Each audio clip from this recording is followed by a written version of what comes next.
Repeatedly, the Europeans have said, listen, you didn't consult us about this war. You decided to go ahead with it without even asking our opinion, and we would have told you it was not the right thing to do. So this problem that was created is one that you need to resolve. It's not our war. Donald Trump has decided to use military force. He's now living the consequences.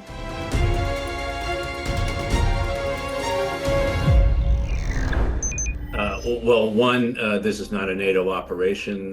NATO is a defensive alliance, and it really gets involved only if one of the members was attacked. That's what happened on September 11th when the United States was attacked, and as a result, NATO got involved in both defending the United States airspace and then later on in dealing with the perpetrators of that attack in Afghanistan.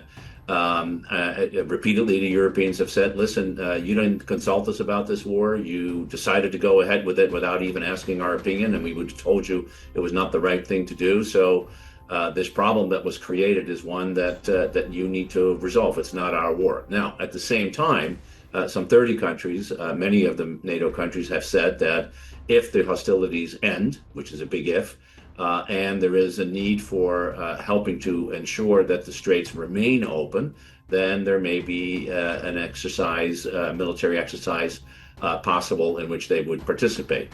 But we're a long way off from that. As Alex rightly said, there's no real diplomacy going on. The two sides are setting maximalist positions that are very difficult to see how they are bridged. And in any case, there are no talks going on in which those differences could be bridged. And at the same time, that Mr. Rubio may well say that one way or the other the strait will be open. Geography dictates that is going to be extremely difficult to do with military means unless Iran cooperates. And that is the pickle that we are now finding ourselves in. It's one of the reasons why presidents from George Bush to Barack Obama to Joe Biden, when confronted with the idea of using military force, decided that diplomacy was preferable. Donald Trump has decided to use military force. He's now living the consequences. I think the United States makes a very big contribution to NATO, and it does so because we came to the conclusion after 1945 that the best way to ensure our security was to be present in Europe and indeed in Asia and prevent war rather than have to fight them afterwards. We spent most of the first half of the 20th century fighting wars in Europe and in the Second World War also in the Pacific, an extraordinary cost to the United States.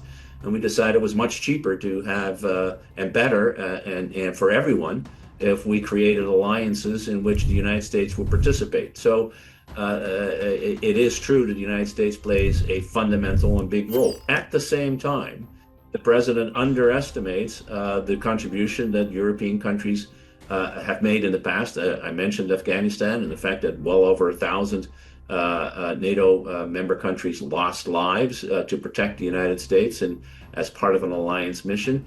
And the fact that today much of the air campaign could not happen without the direct support of European bases and European territory.